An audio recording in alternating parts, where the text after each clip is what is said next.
Okay, hey, welcome back, gang. This is another episode in the Tamiya Ukrainian Leopard 2 model kit. And at this point, we're going to do some of the decals. There's not a lot to do with this. I could have spray painted this on with a mask, or I could have just brushed it on and made it look rough, but I've decided to just go mostly from just out of the box on this model build. So as you can see, I've soaked it in the water and now I'm placing it, and then after that I'll be using some Decal solution to make it suck down as much as possible onto that gloss coat that I put down earlier. Yes, it's a gloss coat. I hope I don't trigger anyone out there.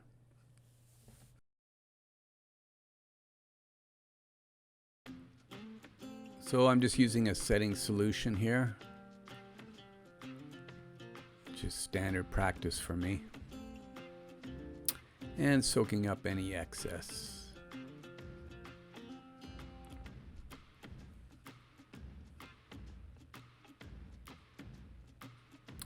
There you go. Ready to be mounted. So these ones I guess I'm going to be putting onto the turret.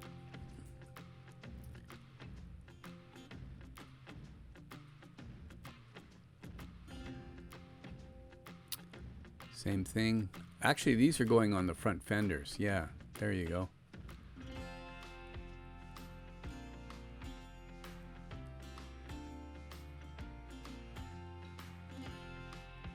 But you can see down below that is there's a set ready to go for the turret markings. Why the Ukrainians have decided to use a Balkan cross, I believe there is some history prior to Germany using it. And I don't think it's a salute to the Nazi heraldry. So I don't think it's meant to be representative of World War II German insignia.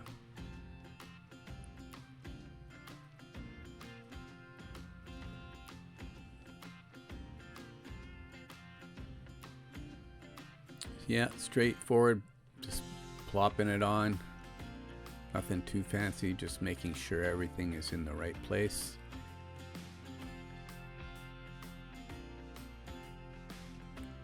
And then just using some more Decal setting solution. So look at that, so brand new and shiny, eh? Well, we'll be changing that along the way.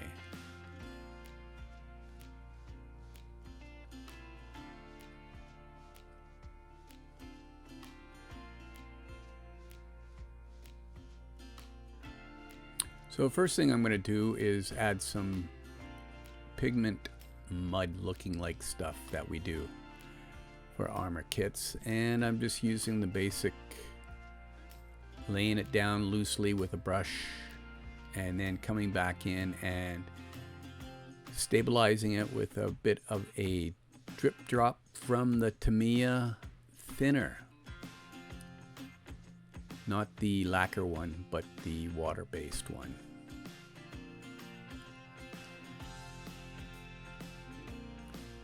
I put mine in a little squeeze bottle just so it's easier to handle. You can buy them online on Amazon. That's where I got mine. So yeah, here I'm adding the Tamiya thinner for their acrylic paint. And then I usually go back on top of that to build it up. Now that I've got a little bit of a moisture situation there, it'll catch more of the pigment and it'll give it a nice build up. So let's do the other side. I usually use a couple of shades of pigment, like a darker one, medium tone, and a lighter one. It depends. There's lots of different ways of using pigments to tell a story. This one is just going to be a pretty basic straight ahead mud, kind of dried on the side, dirt, you know.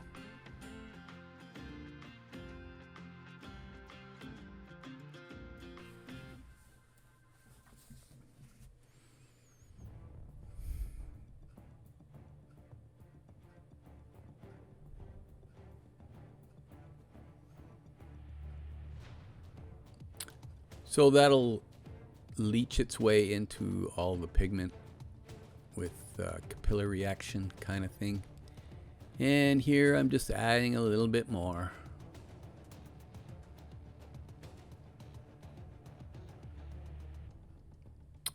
A lot of this won't even be seen, of course, once we put the side armor panels on and the wheels. So this is just deep background stuff. And I'm adding a little bit to the front and the back hull, just where it's going to be seen. I'm not too worried about anybody ever looking at the underside of this tank.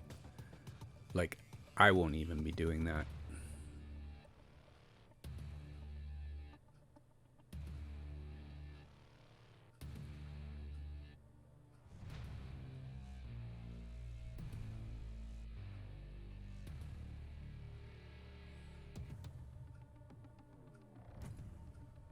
All right. So here I've done a little previous work on a few of these wheels just to give them a different look, but you can see they're somewhat the same but somewhat different. And I've just used references to sort of get my own ideas about how all this stuff looks. So basically here I'm just, you know, tapping some pigment on. I'll come back with the Tamiya thinner so it'll hold it in place. So I'm trying to get it everywhere you might see it once it's on the model.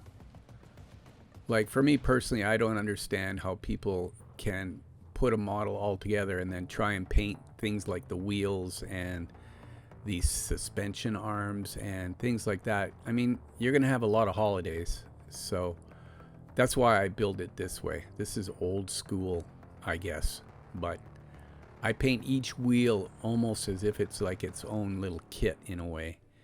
Of course, everything sort of has to be in the same family because they're all on the same vehicle going through the same terrain and weather conditions and whatnot, but they can also be somewhat different and have their own flavor, just to give a variety to the look.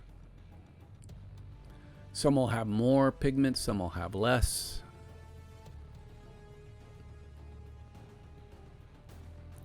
Just moving it around with the brush so that it's just not all clumped together in one spot.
So now I'm going to put some of the Tamiya thinner on there just to hold everything in place. And I want to put them down lying flat so that there isn't a problem with how everything will gather to the bottom due to gravity. So yeah, I'll just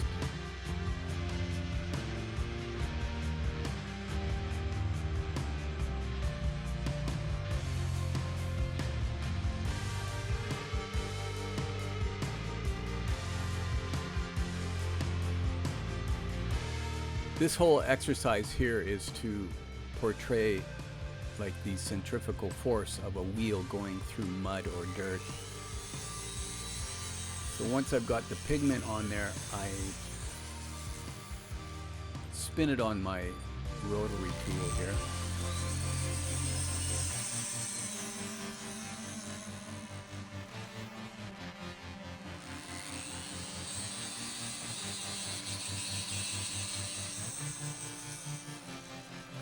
So here I'm adding another layer, a darker pigment.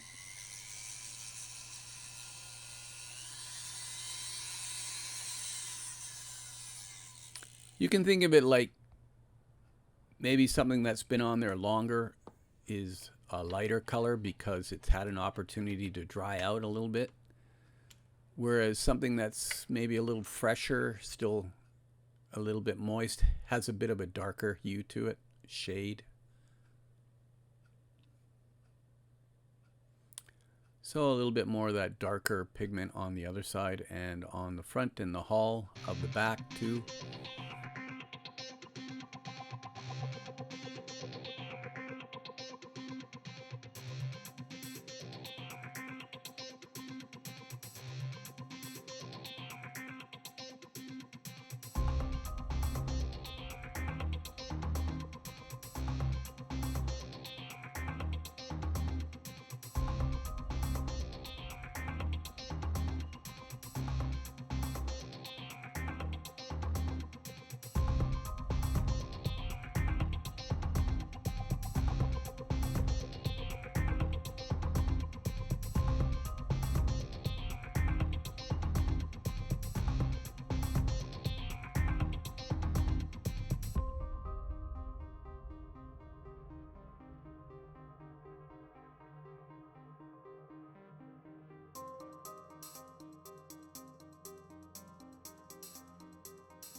Again, we're adding a little bit of a darker colored pigment.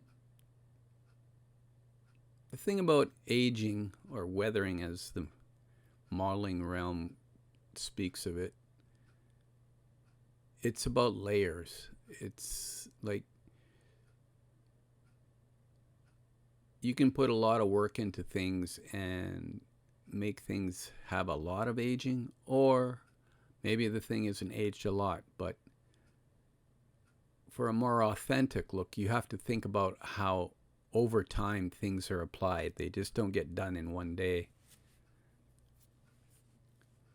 Unfortunately, as hobbyists, we don't have a lot of time in a way to spend on super duper layered aging. So sometimes there's a few shortcuts, and you know, we've left some things on the table, but you know, you got to move on to the next project too, right?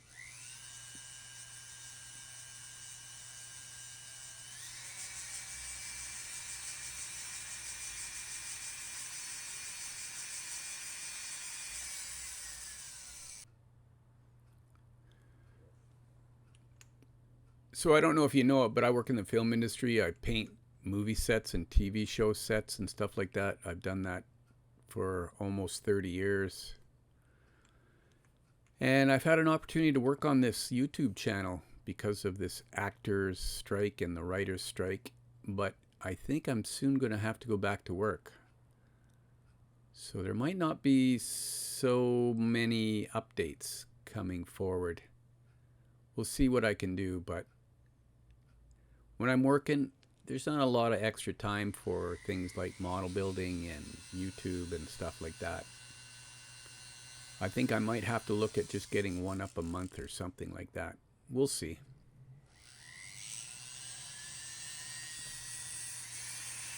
So here I'm just spinning it out. You know, I don't know how much it adds to the look, but you know, it's centrifugal force. So maybe it has a more authentic look than just something that's been plopped onto it in a horizontal way.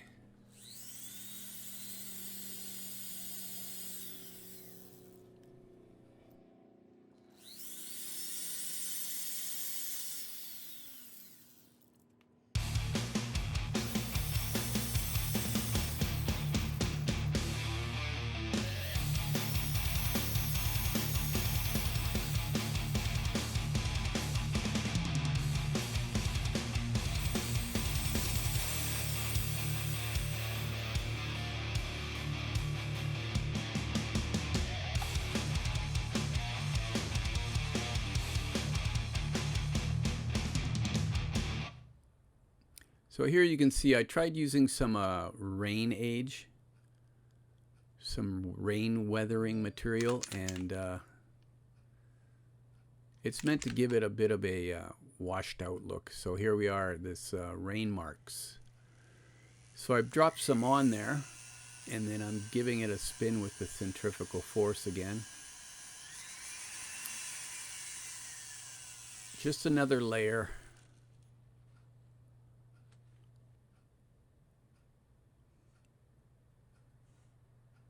I might come back later with a darker wash on top of this even.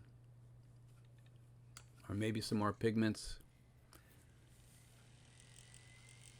Or I might just leave it the way it is.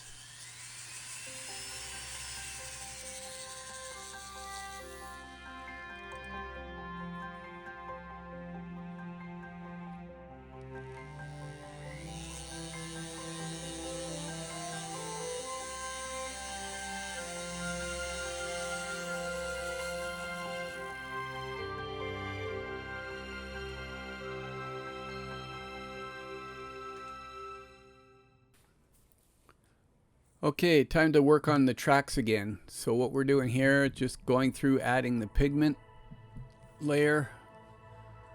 I'm just sort of like brushing it on, plopping it on.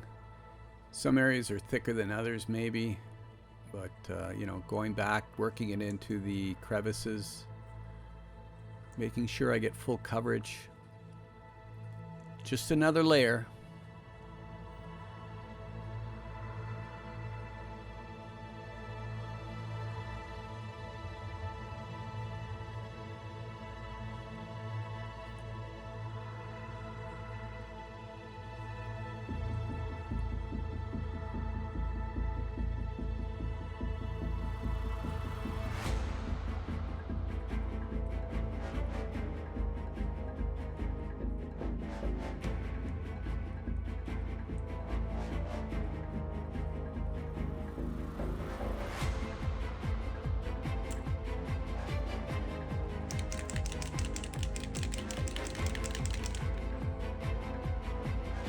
So another thing I'm going to try is using this track wash.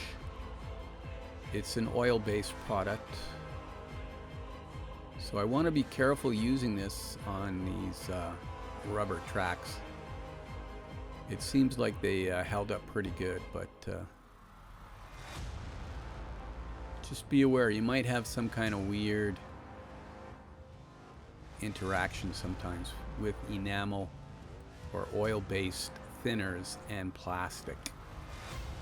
I've had Sherman tracks break apart on me right after I finished the model, just because I went back in with the tracks and using a oil-based wash. It just ate the little pins that hold those duckbill end pieces on, and the whole track came apart. Lesson learned. These ones are a little bit more hardy, it seems, so I'm not having any issues with that.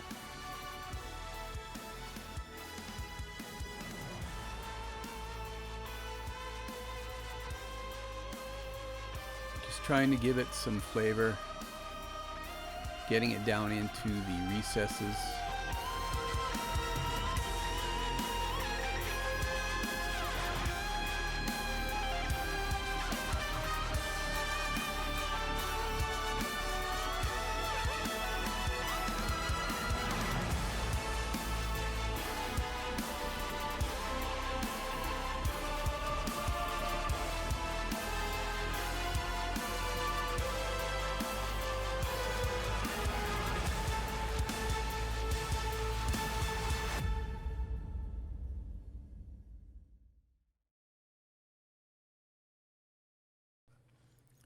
Okay, now using a paper towel, I'm coming back and just taking off the top layer off the rubber pads that are on these Leopard 2 tracks. And here I've mounted them. But there is a bit of a problem here, as you can see.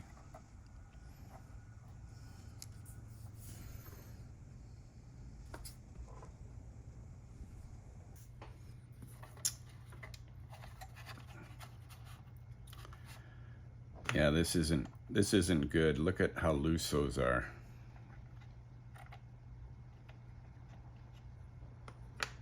Yeah, not good.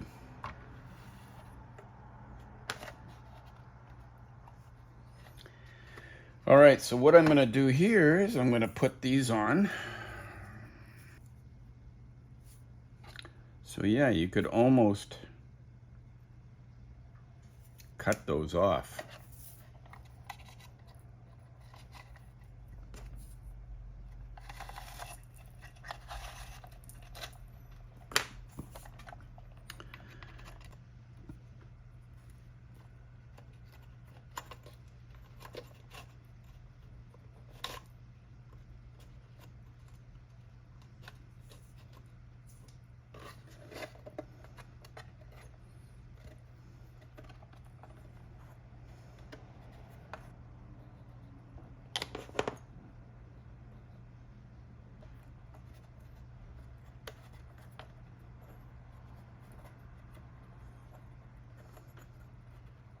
So this side looks better than the other side,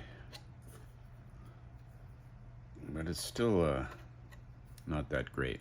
It's still loose, but not as loose as the other side. So we got to make sure we line those up.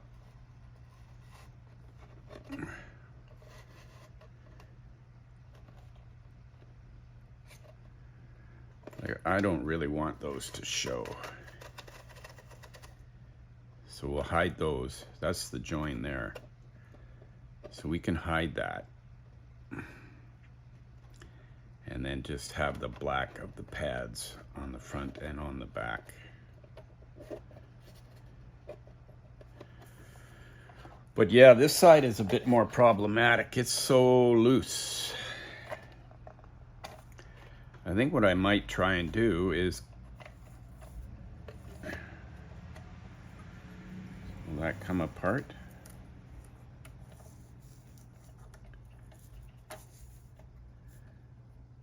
There, well, I'm kind of screwing this up, but you can see here what I'm trying to get at. Maybe I'll cut one of these off. And then it'll be way tighter.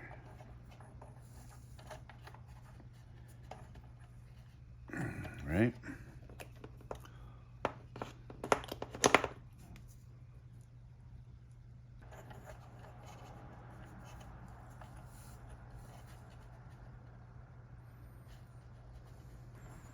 This plastic of these tracks is really melty. You can see that that's made it a little bit better, eh? For me, that's the best part of building a model tank, is getting those bloody tracks on. A lot of people build their tank models different than me. in that they put everything together before they paint, but that's not how I do mine.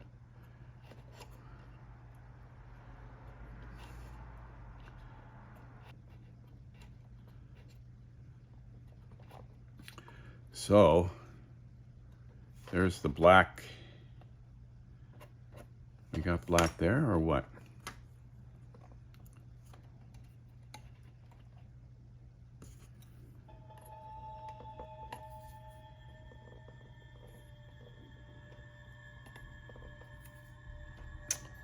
So then these can go on.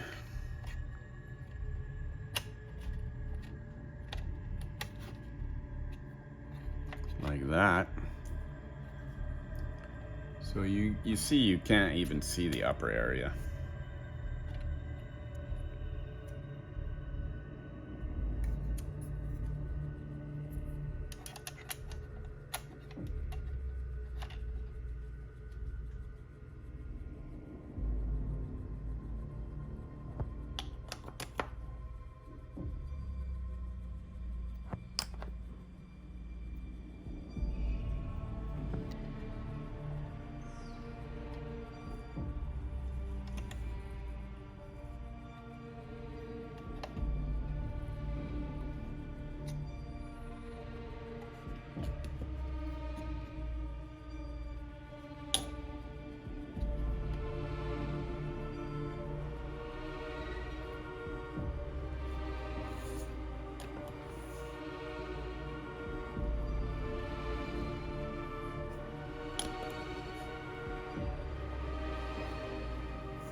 Okay, it's time for a pin wash, and I've taken some stuff from AK and I'm mixing it with some paint thinner. I don't want it to be too strong right out of the gate. I can come back later and maybe drop in some full strength stuff here and there if I want. But this is, thin down wash. I just don't want it to be too strong. So my method with this build is I'm putting this on and then I'm going to let it dry and then come back with a Q-tip that's got a bit of paint thinner on it, just a little bit, and I'm going to wipe away the excess and leave what I want into the recesses once everything is dry. There's different ways you can deal with this.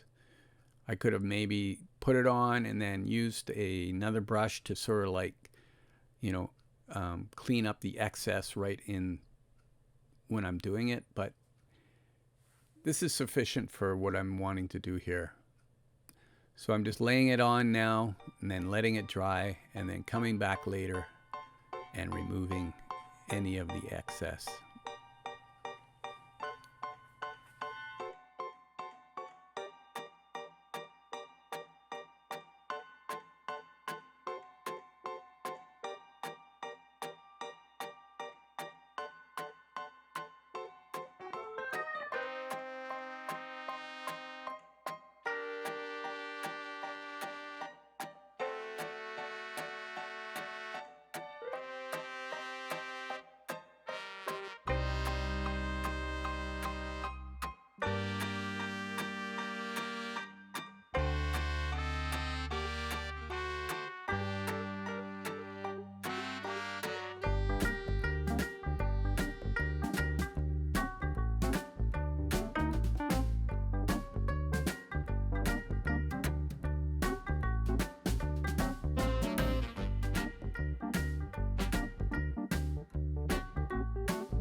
Okay, after I've got all the pin wash everywhere I want it, I'm coming back in with a Q-tip that's got a bit of paint thinner on it to remove any of the excess.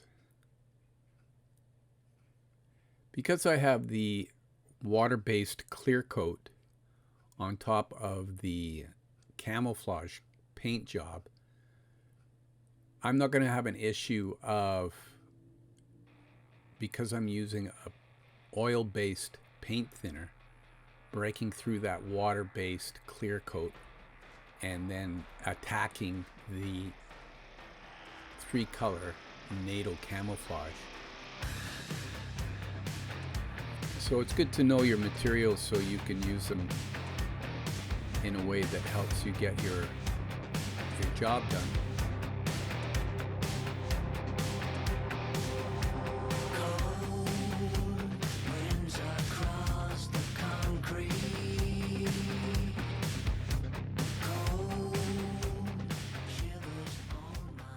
It takes a bit of work to white back everything, but for me, I like to do it this way because I know that wherever I've got it down in the recesses or around details, I know it's going to stay.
So I've mentioned it before. I've got a few books that I use for reference of what the real thing looks like. And that helps me to create an authentic look to the aging.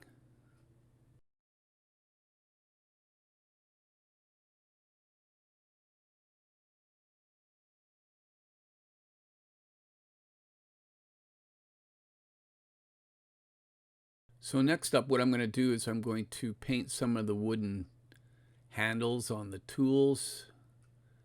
And then after that, we'll paint some of the metal of those Pioneer tools. Plus, we'll add some rusting effects to some of the metal parts.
One thing I'd like to mention is I usually paint these things separate. I usually paint the Pioneer tools or any other extraneous, you know, independent items like, this pickaxe or any other things. I don't like painting them on the vehicle once they're glued on. You can't get to everywhere. It's a pain in the ass. I don't know. It's in vogue for some people to paint things on the vehicle, but I don't think you can do an accurate, great job doing it that way. So I usually paint those things separately and then add them later. But I wanted to do it this way just for this build. And yeah, I just want you to know there's different ways of doing things. You don't have to paint them already glued onto the body because it's hard to get underneath. I know people use pieces of paper and whatnot, but it's just, I prefer to make things look great independently and then put them in after. And then, they might pop a little bit better because they're not part of the process so much, right? Anyways.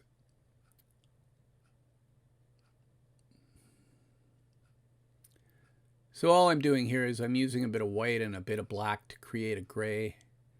And they're different, shades of gray. Some are hotter, some are darker.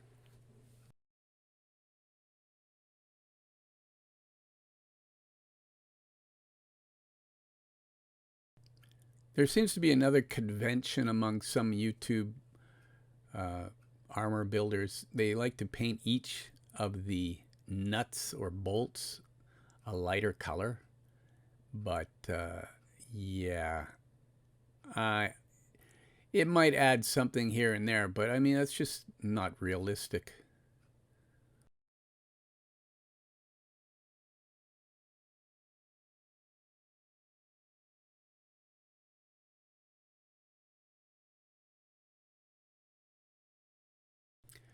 So now I'm doing some rust painting.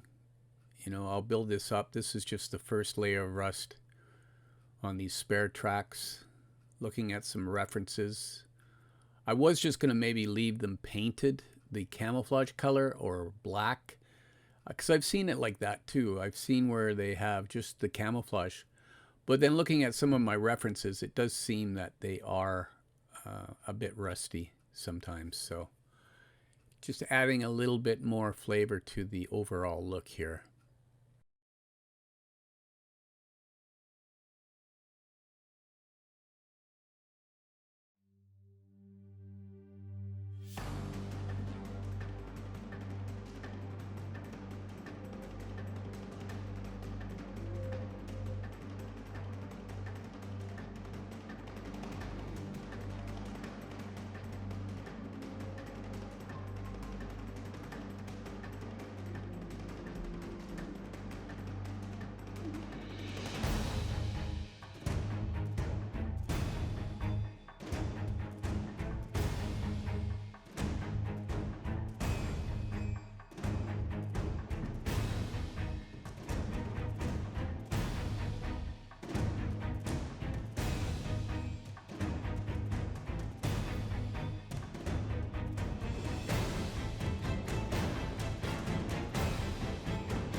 So here I'm using a lighter rust color,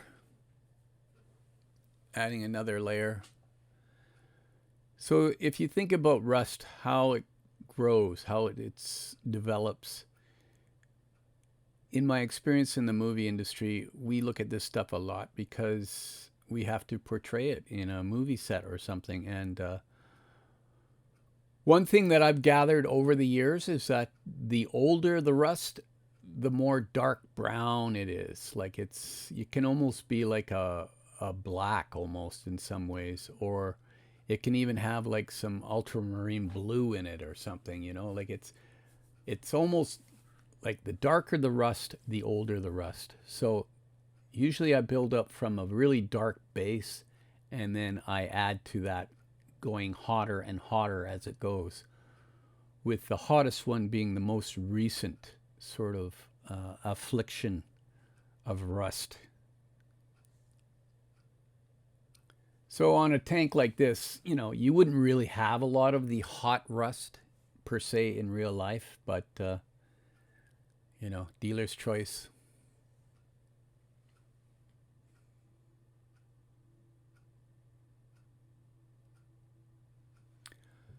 So next up, what I'm going to do is I'm going to mask off the tracks and the road wheels, and I'm going to add a layer of road dust, and I'm going to use some really thin Tamiya buff, like thinned with water, and it's just really, really thin because that stuff is pretty strong, and I want to build it up slowly.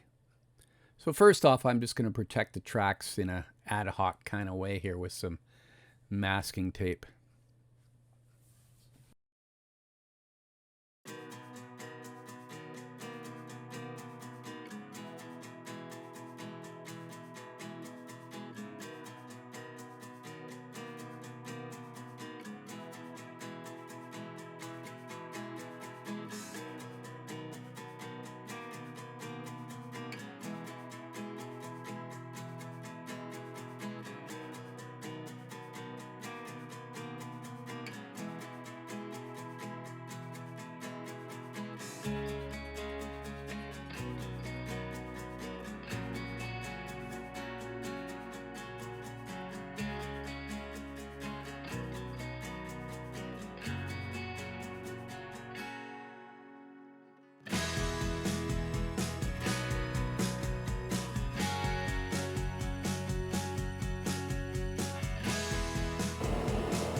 Okay, well, there you go. It looks pretty good. A nice dust aging on there. And of course, you know, I do the front and the back as well.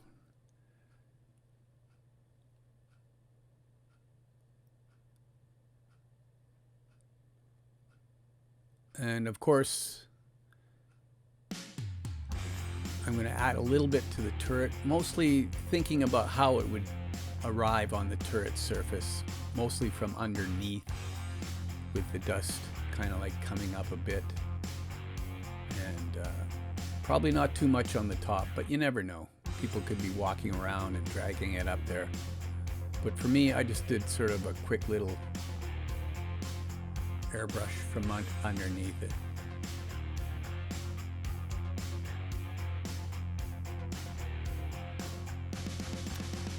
So yeah, I guess that's a wrap on this episode. I've got more coming with this one, of course, but